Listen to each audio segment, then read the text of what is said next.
Assalomu alaykum.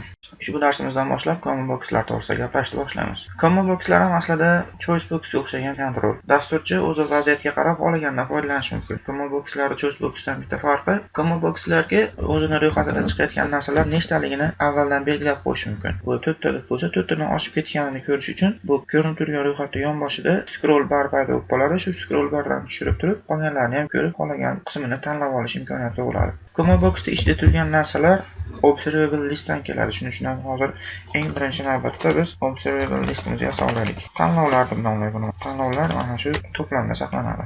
fx collections deymiz. Keyin bu joyga observable array list deb yozamiz. Endi ichiga nechta tanlov yozsak, yozib ko'ramiz. Masalan, birinchi tanlov. Shunga o'xshab yana ikkita tanlov yozasak, bunisini ikkinchi, bunisini uchinchi tanlov deymiz. Xullas, mana to'plamni yasab oldik. Endi shu to'plamdan foydalanib common box yasasak bo'laveradi. Common box yasash uchun common box degan klass bor. Bu klassimiz JavaFX Scene Control paketidan keladi. Shu klass nomini yozib, undan keyin obyektimizga nom beramiz. Barobar new common box deb yozamiz. Konstruktorga bir yo'la o'zimiz yasagan to'plamni ham ko'rsatib olishimiz mumkin. Endi buni ko'rish uchun stack pane yasaylik.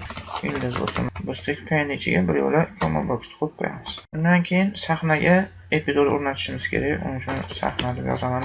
Set scene deb bir yo'la shuning ichiga new scene deb epizod obyektini yasab qo'yamiz. Bu o'zining ichiga ildizni olsin. O'lchamlari aytaylik 200 ga 150. Endi sahnani ko'rsatib qo'yish qoldi xolos. Kodni mana ishga tushirib ko'raylik. Mana common boximiz tayyor bo'ldi. Common box yonboshdagi pastga qaragan strelkachasini bossak, mana o'zimiz yasagan to'plamimiz ichidagi 3 ta tanlov chiqyapti. Biz tanlaganimizga qarab, o'sha tanlagan tanlovimiz common boxga qiymat bo'lib yozilib qolyapti. Birinchi tanlov tanlasak birinchi, ikkinchi tanlov tanlasak ikkinchisi. Common box yasayotgan vaqtda konstruktorda ichiga tanlovlarni ko'rsatmasdan turib, bu tanlovlarni keyinchalik o'rnatib qo'yish mumkin. Uning uchun common box deb yozamiz. Set items degan metoddan foydalanib, to'plamimizni setga ko'rsatib qo'ysak bo'laveradi. Kodni mana qaytalanishga tushirib ko'rdim. Mana hozir oldin qanday bo'lsa yana shunday ishlaydi. Demak, konstruktor ichiga emas, keyinchalik o'rnatish mumkin set items degan metoddan foydalanib. Tanlovlar sonini ko'paytirishga zarurat tug'ilib qoladigan bo'lsa, common box deb yozamiz.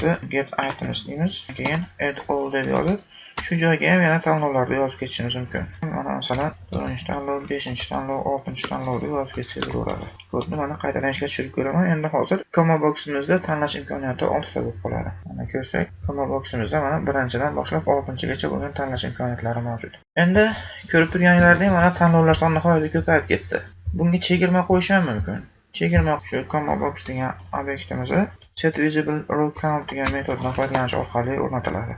Chekka aytaylik 4 qo'yib qo'ysam, hozir 6 tadan 4 tasi ko'rinadi yoki 3 qo'ysam, shu 6 tadan 3 tasi ko'rinadi. Qolganlari ko'rinmay turadi.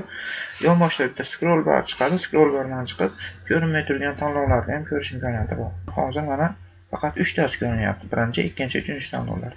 Qolgan tanlovlarni ko'rish uchun bu scroll bardan foydalanib, sekin pastga tushirib, qolganlarni ham ko'rib tanlab olishimiz mumkin zarurat tug'ilsa. Hozir mana qarasanglar 5-tanlovni tanlasam, masalan, shu 5-tanlov bizni common boximizga qiymat bo'lib o'rnab qoldi. U qiymatni keyinchalik getValue degan metod orqali olish mumkin zarurat tug'ilsa. Endi hozir biz bunga qiymat o'rnatishni ham o'rganib qo'yaylik. Uning uchun common boxda setValue degan metoddan foydalanamiz. SetValue'ni ishlatayotgan vaqtda o'zini tanlovlarni ichida, ya'ni o'ziga o'rnatilgan to'plamni ichida yo'q qiymatni ham berish mumkin. Masalan, shu joyga tanlovni o'zini yozib qo'ysam ham bo'laveradi. Endi hozir kodni ishga tushirsam, common box ko'ringan vaqtda unga tanlov degan yozuv bir yo'la yozib ko'rinib chiqadi.